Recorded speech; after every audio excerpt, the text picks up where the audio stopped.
आज का वचन।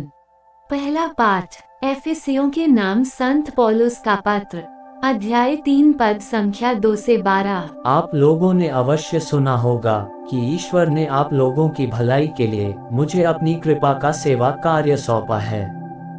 उसने मुझ पर वह रहस्य प्रकट किया है जिसका मैं संक्षिप्त विवरण ऊपर दे चुका हूँ। उसे पढ़कर आप लोग जान सकते हैं कि मैं मसीह का रहस्य समझता हूँ। वह रहस्य पिछली पीढ़ियों में मनुष्य को नहीं बताया गया था और अब आत्मा के द्वारा उसके पवित्र प्रेरितों और नबियों पर प्रकट किया गया है। वह रहस्य यह है कि सुसमाचार के द्वारा यहूदियों के साथ गैर यहूदी एक ही विरासत के अधिकारी हैं, एक ही शरीर के अंग हैं और ईसा मसीह विषयक प्रतिज्ञा के सहभागी हैं। ईश्वर ने अपने सामर्थ्य के अधिकार से मुझे ये कृपा प्रदान की कि मैं उस सुसमाचार का सेवक बनूं। मुझे जो संतों में सबसे छोटा हूँ, ये वरदान मिला है कि मैं गैर यहूदियों को मसीह की अपार कृपानिधि का सुसमाचार सुनाऊं और मुक्ति विधान का वह रहस्य पूर्ण रूप से प्रकट करूं जिसे समस्त विश्व के सृष्टिकर्ता ने अब तक गुप्त रखा था। इस तरह कलीसिया के माध्यम से स्वर्ग के दूत ईश्वर की बहुविध प्रज्ञा का ज्ञान प्राप्त करेंगे। ईश्वर ने अनंत काल से जो उद्देश्य अपने मन में रखा था, उसने उसे हमारे प्रभु ईसा मसीह द्वारा पूरा किया। हम मसीह में विश्वास करते हैं और इस कारण हम पूरे भरोसे के साथ निर्भय होकर ईश्वर के पास जाते हैं। यह प्रभु की वाणी है।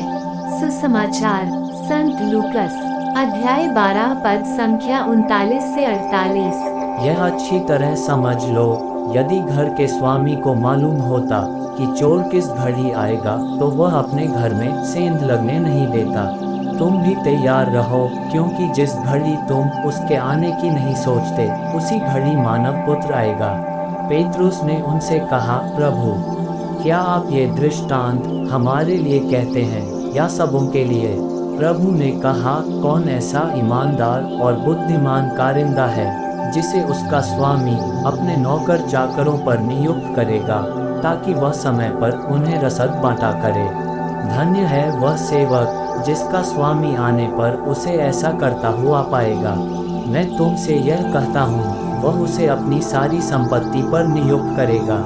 परंतु यदि वह सेवक अपने मन में कहे, मेरा स्वामी आने में देर करता है, और वह दास दासियों को पीटने, खाने पीने और नशेबाजी करने लगे, तो उस सेवक का स्वामी ऐसे दिन आएगा जब वह उसकी प्रतीक्षा नहीं कर रहा होगा और ऐसी घड़ी जिसे वह जान नहीं पाएगा। तब स्वामी उसे कोड़े लगवाएगा और विश्वासघातियों का दंड देगा। अपने स्वामी की इच्छा जानकर भी जिस सेवक ने कुछ तैयार नहीं किया और न उसकी इच्छा के अनुसार काम किया, वह बहुत मार खाएगा। जिसने अनजाने ही मार खाने का काम किया, वह थोड़ी मार खाएगा। जिसे बहुत दिया गया है उससे बहुत मांगा जाएगा, और जिसे बहुत सौंपा गया है उससे अधिक मांगा जाएगा। यह प्रभु का पवित्र सुसमाचार है। आमीन। आज का चिंतन। बड़ी जिम्मेदारियां हमसे अधिक वचनबद्धता चाहता है, पर इन जिम्मेदारियों की सफलताएं हमें बहुत ही आनंदित करती है। संतगण सबसे सुखी और आनंदित व्यक्ति हुआ करते थे, क्योंकि वे अपना सब कुछ ईश्वर तथा लोगों की सेवा में समर्पित कर देते थे। सेवा के कार्यों के साथ हम परिपक्व होते जाते हैं। इसके ठीक विपरीत, जब लोगों का ध्यान आत्म केंद्रित होता है, वे आमतौर पर सफलताओं के बावजूद सुनापन को महसूस करते हैं, क्योंकि वे दूसरों के साथ अपना संबंध नहीं रखते। मानवता की सेवा ही करते हुए हम ईश्वरीय परिवार की ढांचा तैयार करते हैं तथा ईश्वर के प्रेम को लोगों तक पहुंचाने का कार्य करते हैं, और हम मानव जीवन की वास्तविकता से और भी परिचित होते हैं। इसलिए आज के पाठ द्वारा हम संत पौलुस का अनुकरण करने का निमंत्रण पाते हैं। वो ईश्वर से प्राप्त वरदानों के प्रति कृतज्ञ था और इसी कारण हर कठिनाई या तकलीफों में भी ईश्वर के सुसमाचार का प्रचार करता रहा। उसे अपने ईश्वर पर पूरा भरोसा था। और उनकी सबसे बड़ी खासियत ये थी कि उसे ईश्वरीय रहस्य को दिया गया था और इसके लिए वो खुद को जिम्मेदार मानता था। ख्रिस्तीय होने के नाते हम भी इस तरह से समाचार प्रचार के प्रति जिम्मेदार हैं।